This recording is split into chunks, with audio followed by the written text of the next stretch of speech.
এর সঙ্গে তার সংস্কৃতি, তার আত্মপরিচয়, তার আত্মনিয়ন্ত্রণ অধিকার, তার বেঁচে থাকা, তার আধ্যাত্মিকতা সব যুক্ত।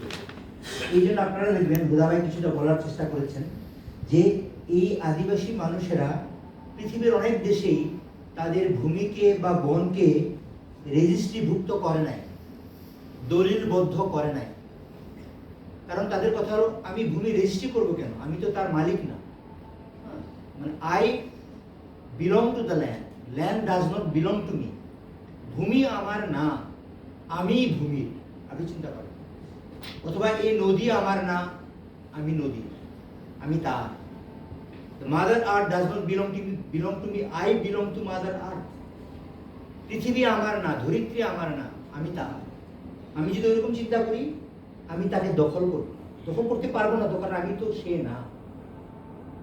তো এই চিন্তাটাই হলো সারা পৃথিবীতে এখন আদিবাসী মানুষের সঙ্গে মূলধারার মানুষের সমস্যা। মূলধারার মানুষ মনে করে যে ওখানে পাহাড় আছে, ওখানে বন আছে, ওখানে সম্পদ আছে, নদী আছে, দখল করো। এখানে আমি অনেক তরুণ বন্ধুকে দেখতে পাই।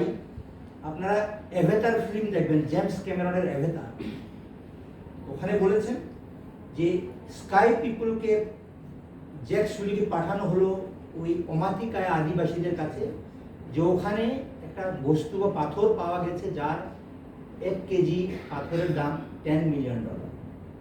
কিন্তু ওইখানেই যারা যুগ যুগ ধরে বসবাস করে তারা এই চিন্তা কখনো করে নাই।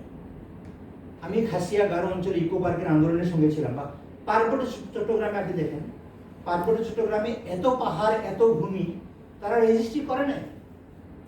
কারণ তারা মনে করতো যে এই ভূমি তার আধ্যাত্মিকতার সঙ্গে, সংস্কৃতির সঙ্গে যুক্ত।